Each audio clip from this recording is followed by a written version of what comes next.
concrete. Well, the initial problem is the irrigation, so that would be fixed. Plants could be replaced, and then we go from there based on what funding is left for any concrete pathways or replacement. Although the county was very nice about wanting us to hurry along so they could fix the concrete, they still haven't fixed the concrete, so if we start moving now, we might still be done. It's an election year called John Pashon. Things like that, it is actually easier to get Public Works to do repairs like that because they're already doing repairs like that. So if we lay it out for them, then they could come and do pathways for us at no cost to us. But as long as there's a consensus to the board to use district labor and the grant funds from the chamber, then we can move forward and we can get started on that. Absolutely. Yes. And then in March, I can bring back whatever I find out from the other contractors, the county or Caltrans. I'd just like to go on record as saying that it's in a pretty sad state of affairs when communities are struggling and you have to pay somebody $75 an hour to push a lawnmower. I really have a problem with that. Well, I don't necessarily agree with prevailing wage. I think it's the downfall of a lot of things. Yeah. But that's the state we live in. Welcome to California. I would love the press to get a hold of this. Seriously, that's ridiculous. Okay, we had a dog scanner will show up. So, now moving on to item number 10. Item number 10. The county sent us out a list for the property tax this year, parcels that are currently subject to the county tax collector's power to sell due to non-payment for real property taxes. There are 2 items in the San Miguel community that were on the list this year. This discussion tonight is to ask you if you want us to check the box that keeps the land off of the auction for sale, and then we can discuss what we would like to do to show interest in the property if we move forward with this. Discuss and provide direction to staff providing parcels that are on the county list subject to the tax collector's power to sell due to non-payment of real property taxes. Discussion of February 10, 2020, the county provided the district with a list of properties that are in the district and are subject to the sale due to non-payment of the property. These 2 properties are on the list, are located within the district. It's an APN of 021322014, located on the west side of L Street between 9th and 10th. So that would be there behind the Dollar General on the hillside. It's 25 foot wide and it's a lot between 2 blank lots that are about 50 feet. So there's 5 lots there altogether. It's the middle one that's subject to the sale. The second lot is APN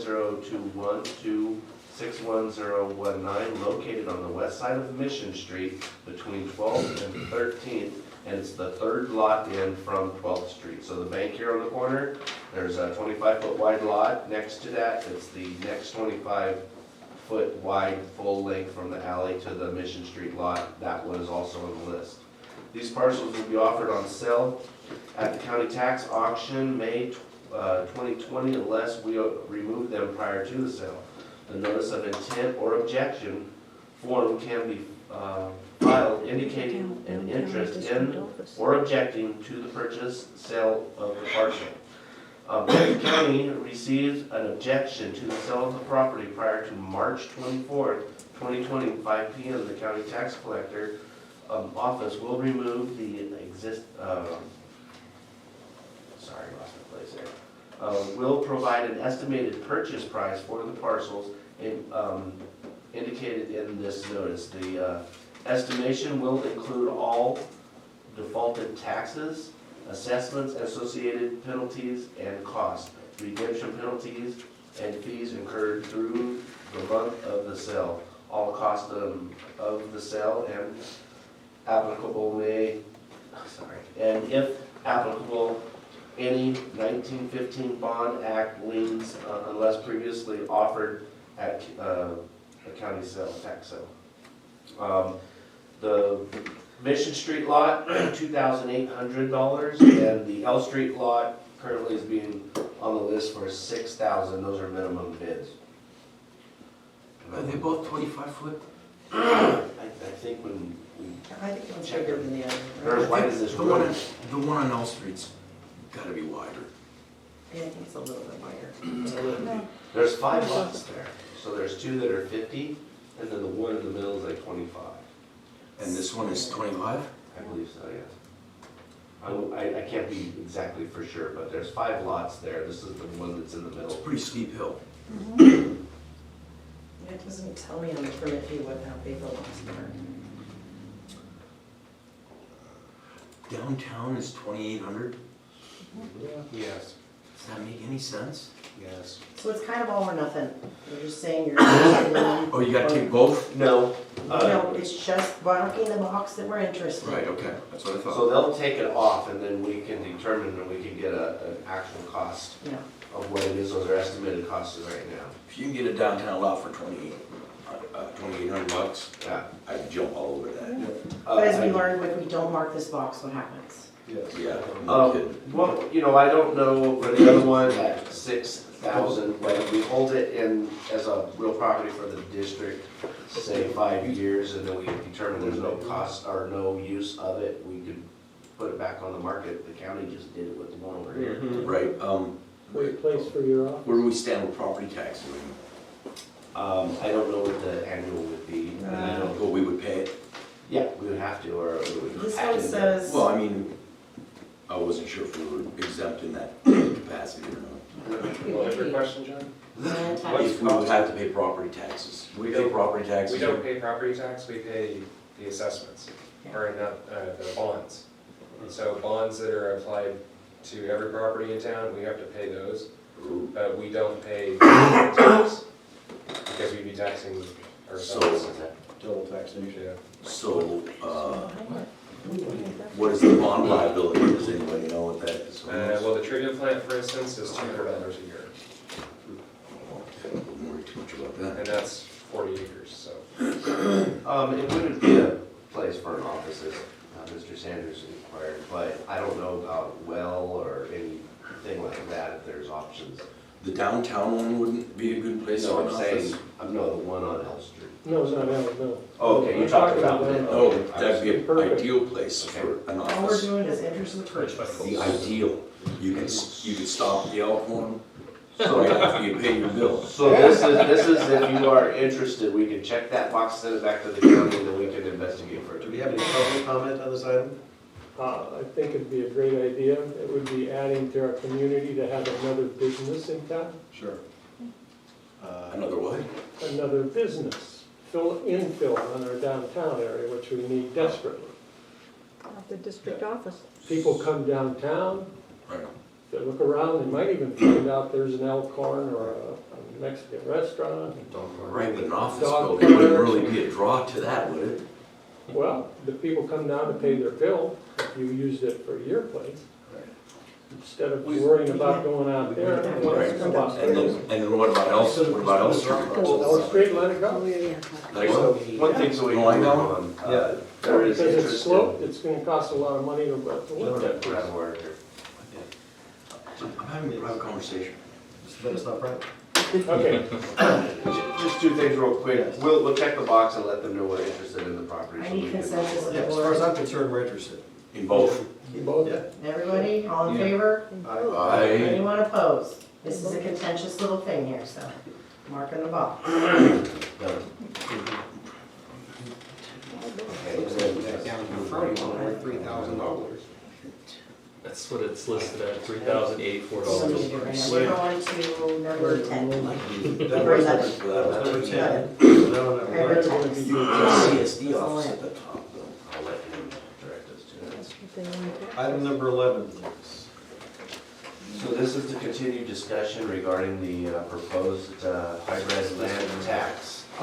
Director Calvin's and myself attended a meeting at County San Luis Obispo with Tom Bordenaro and the tax assessor and tax collector. Yeah, the tax auditor, tax collector, treasurer, James Hamilton is his name. That was a very interesting meeting. there's some good news that came out of that. The tax collector actually agreed to review the tax rate areas because they determined that the 9 different tax rate areas for Samuel was a bit excessive. They wanted to know, so we're going to get information on what's going on in the other tax rate zones and maybe even get money from the county, as Mr. Hamilton says. But that's speculative at this point.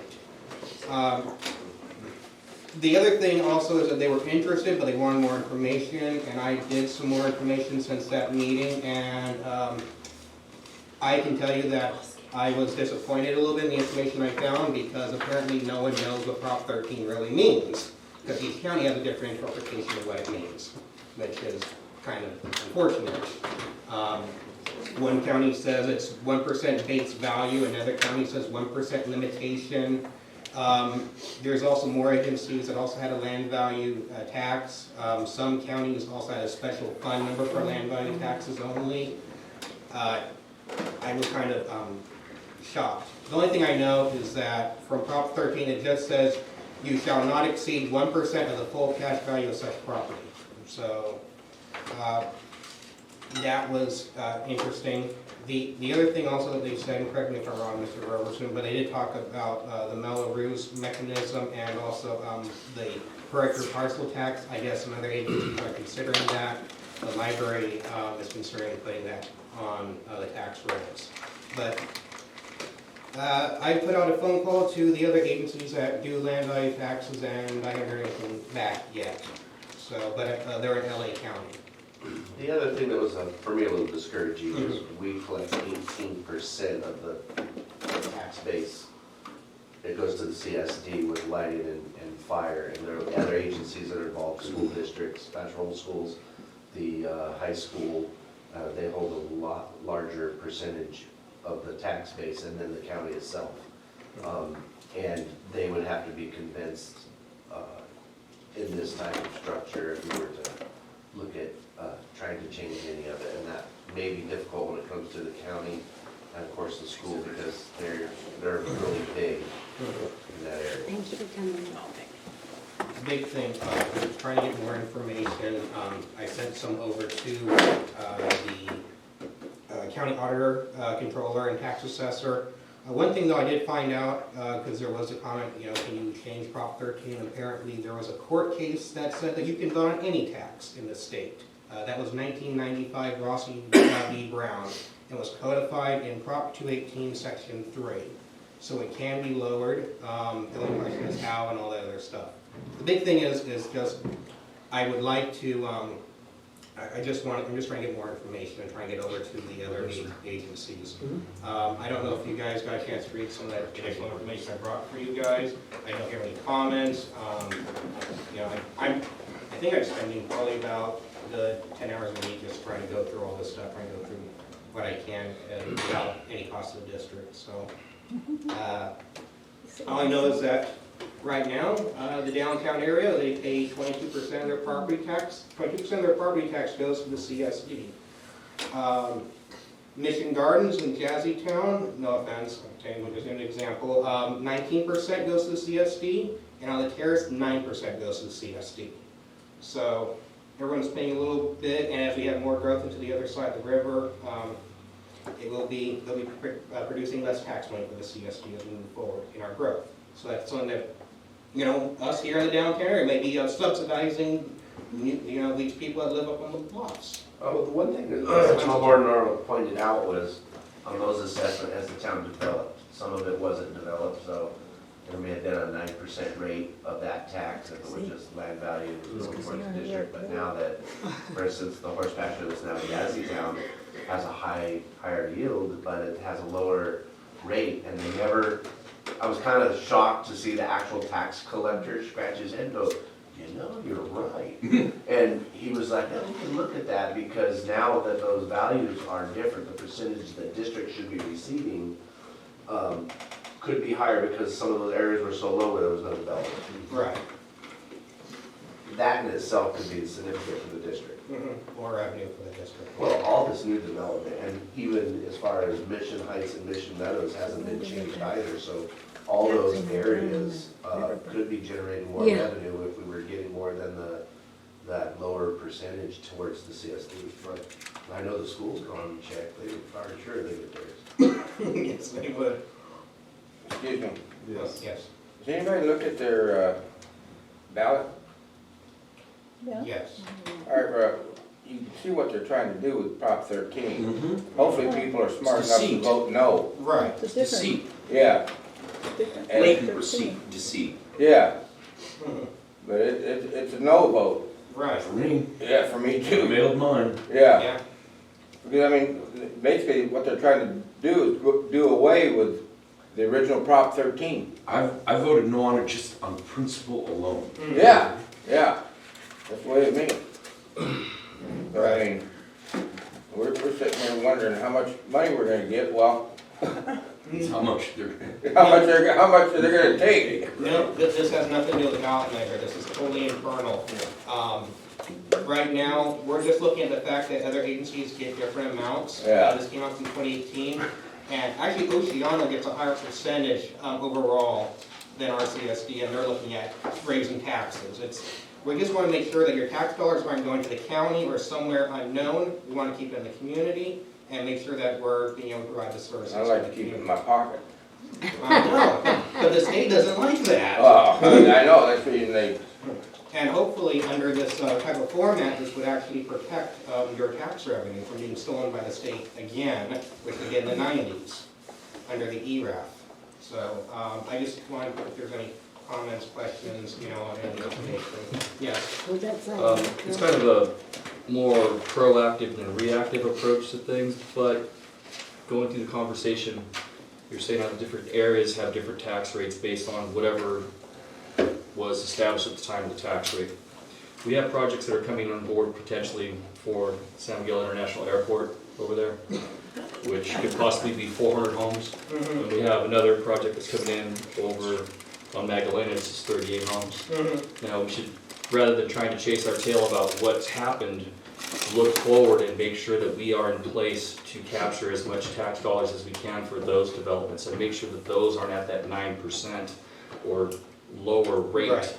And if we have to, establish special districts, special tax districts for those parcels to make sure that those funds never go away and they come directly to the district. Maybe that might be a more valuable expenditure of your time. That brings up a good point. As I was talking to Rob Lewin, the former chief of San Luis County, and he mentioned to me that undeveloped lots are easy to get impact fee assessments assigned to undeveloped in that way, and it's something that is attached to that area and it applies to that area for the life of that Right. project. So we say it's 9% over there, you're not getting the 12 or 18% like the rest of them.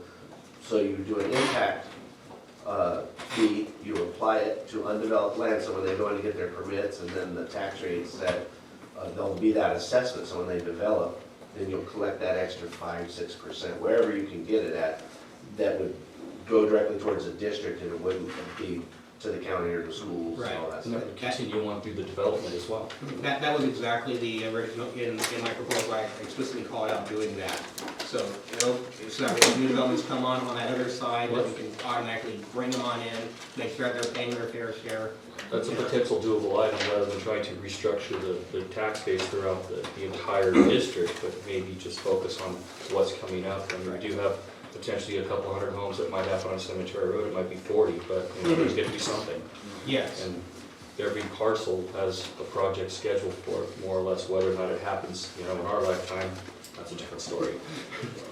The big thing was just, when it came to this area, is the fact that I know these vacant lots downtown, I know we spoke a little about it before, but just making sure that no one's, getting, hurt in property taxes, because I think Castle uses that in their Stony Creek area, and some agencies that do that, it just adds more into tax liability. I was just looking for a way to get that money without, blowing everybody's tax budget. That was just the direction I wanted to look at with this, and that's why I've been working on it and trying to get answers from the county. But they haven't responded back, so.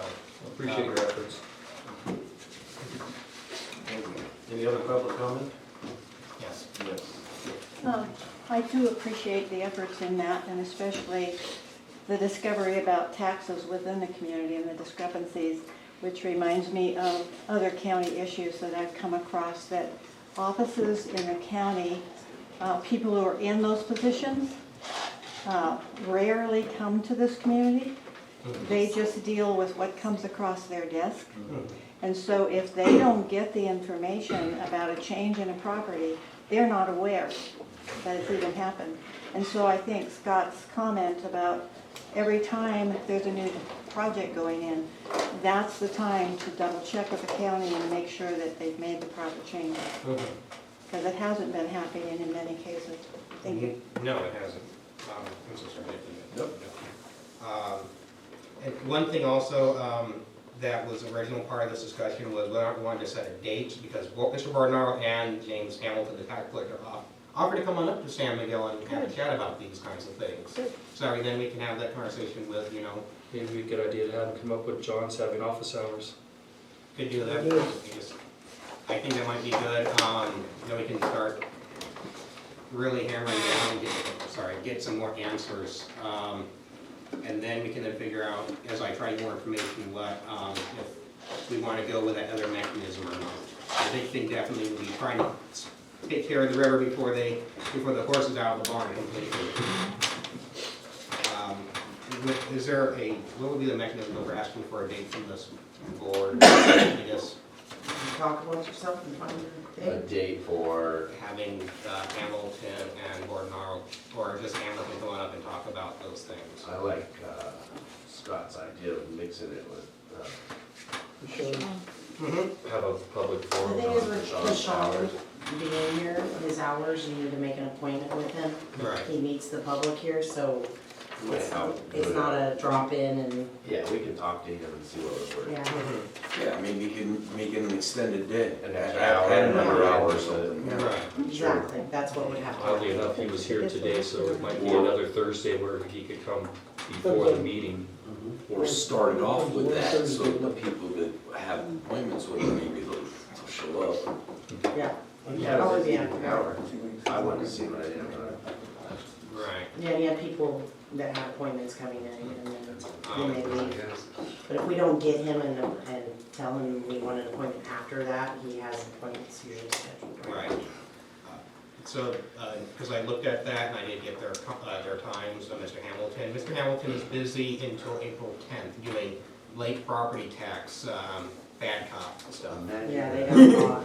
So, Tax collector, busy till Until Right. then. so it would be, I guess technically, we'd be looking at like end of April. I just didn't know what day. I mean, we'd be looking at a Thursday or Julie. I'll get back to you. We'll have to talk to them and see what's even available. Okay. Let us talk to Prashant and then, Mhm. because I think that's when his next office hours would be too. If we get other information, that would be green light on the other mechanism, would we want to also then invite that other gentleman? Or do we want, we're talking about the land value only section for the downtown? We're talking about the riverside and this downtown section. This side here, making sure that property taxes stay low. So I guess we can continue to get more dates and more information from everybody else and then we can figure out if that's, you know, we want to invite the other gentleman out here as well. Right, okay. Is that amenable to the board? Do you guys want to hear more about what's going on in our different tax rate areas and where our money's going down? Absolutely. Yeah. And, I mean, we might just check and see also if they're available. It's on Thursday? Attend the meeting or something. I don't know when his next office Or hours are. set They it usually out. keep He'll- the, keep the She's up same to date. date. It's always on Thursdays though. It could be. They usually keep the same How date. far, how much notice does he give? Which He days? usually gives me about 4 weeks or 4 to 6 weeks, so. Oh. Vicky should probably contact me this next week of when to have another one When was his last one? today. Today. I see. Very good. So it's probably 4 weeks away, Yeah, roughly. like, And that's and if not, I'll reach out to Vicky. fourth Thursday. Right, but we want to add this as an item to this agenda, which I know can get, or we want a special. Thursday, always. Well, that's what it's been. This would be, You want to add them to The March agenda? No, we came in at it. Thank you, Ashley. Thank you, I no, kind of tweaked there too, Yeah, but, That's fine. no, I'm just saying. how about, you know, and let's get the dates and see if we can maybe have a workshop meeting and where you guys would talk about all this. Let's see what they're available with. There's Yeah. 3 people, so let's see what they're Are we available. supposed to have a workshop about something else? Yeah, the budget. What? One more workshop. I'd like to get into budget workshops. It's coming up. That's coming up. That's coming up. Yeah. Coming up fast. April, May. Okay. Okay, um, Okay. any other questions? Check your emails, we'll be in touch. Any other board comments? No, call him. The system seems okay? Okay. We're on track here. We're good. Like Mike, he Okay. got the Going back to 4, So moving on to Going item back number to 4. going up That's to Mr. Dawes. So, 6. in October, we had originally brought a similar RFP for environmental services for the preparation of the treatment plant construction drawings and construction. And that was approved by the board in October. However, since then, several things have changed and which required us to revise the RFP. It was never actually sent out to the public. Director Sangster was nice enough to review it prior to the board's review. I think we incorporated all your changes. We're just asking for permission, again, to release the RFP. This is for the environmental services consultant to do environmental work in preparation of the NEPA and CEQA documentation through construction, or design and construction. If you have any questions, I'm losing my voice and maybe blinking or something. And I just add one thing, the CEQA NEPA process needs to be started, because it goes hand in hand with our pursuit of grant funds and financing, so it's important. Do we have any public comment on this item? Public comment.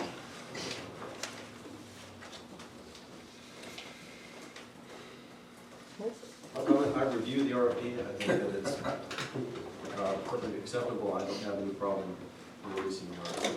I'll make a motion to approve. Second. Green, Calvin's.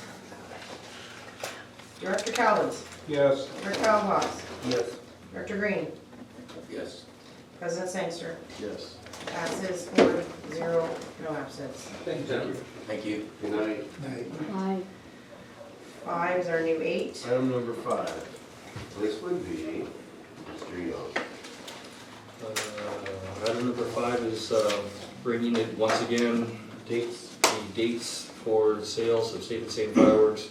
So review and consider resolution 2020-06 establishing the dates to sell Safe and Sane fireworks and the application period for the 2020 calendar year.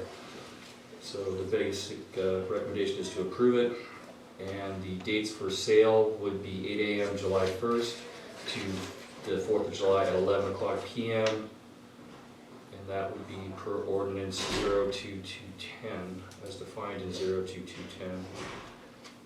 And we have a filing period to accept applications as Monday, March 9th, 2020 at 8:30 a.m. through Friday, April 24th, 2020 at 4:30 p.m. And only complete applications will be accepted. Unfortunately, that's kind of a misnomer. The last thing that always comes is the seller's permit, but all the fees and applications, permission slips, insurance documentation are always ahead of the curve. The state is always the linchpin, but we managed to pull it off before the 11th hour 99% of the time. Any public comment? Nope. I have a couple of comments on the resolution itself.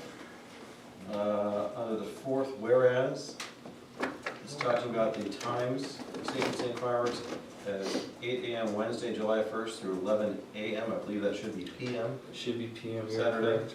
Oh boy, it's a good thing you caught that. Good Yeah. catch. That's about I can't 15 remember. percent. And the other side of this is that under the fifth whereas, we're indicating that the Stevenson fireworks commencing application period from 8:30 a.m. Monday, March 9th through Friday, April 24th, 4:30 p.m. That sounds to me like it's 24 hours a day for that entire period. It's just office hours, so I guess you could say Monday through Friday, or whatever the case may be. It's during normal operational hours. If you wanted to slide it under the door, I guess you could. Oh, there you go. Okay. I don't need to adjust that. It was just it's an observation more than anything else. There's only two. Whatever. Make sure he's on time. He just asked that. If you're, Stuff ready. if you'd like to amend it, we can amend it, or PM should be changed absolutely. The other change is really discretionary. I don't know that it's necessary because we would only be here during business hours to accept applications. But the way that reads, it just says it's 24-hour periods. I agree. It only affects Yeah. two people. Okay. Oh, then let's not sweat it. Change the fourth whereas. Yeah, Yeah. yeah, definitely get a gotta change do on that. that. Thank you. Any other board comment? I would motion to approve as amended. Second.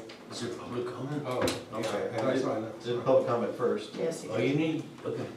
Did you have a note? It's your meeting. Yeah, I had my note up. She said no. I know, but some people like to hear our I had comments a- before you ask them for their comments, so then they know where we stand on. Okay. Just saying. Well, I guess we do it twice. Any public comment? and it can't hurt asking more than once. I have a Sangster as amended, second by Calvin's, Yeah. okay? Director Palafox, Yes. Director Green, Yes. Director Calvin's, Yes. President Sangster, Yes. passes 4-0, no absence, with amendments to the fourth whereas to P. Moving on to item number 6. Definitely adjust the language for Seven next and It year. is, no, this is 6. Six. 9, It's it the new is, nine. really 9. It is 6, 6 is 9, yes.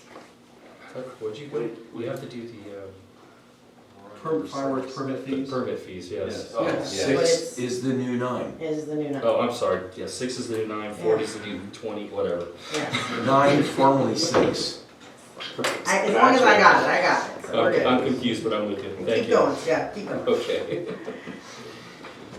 So, agenda item 9 now would be discuss consideration and establish fireworks fee for the 2020 calendar year, adopt resolution 2020-07. And basically, the fireworks permit fees are paid by the individual groups who sell the fireworks. Last year, our fees were $1,250 per booth. That is to cover the actual cost of providing the fire department coverage for the duration of sales from noon till 10 for that sales period, and the use period as well. So $1,350 per booth would be $2,700 would cover the actual cost of staffing. And then there are some cleanup fees that, cleanup bonds basically, or deposits that the fireworks company furnishes per booth. So that's $500 per booth. We have $1,000 in cleanup fees that if we have to go clean up the town, we use it discretionary, and we send them a bill saying this is what we have to do. Gives you an outline of the amount of insurance that is to be covered,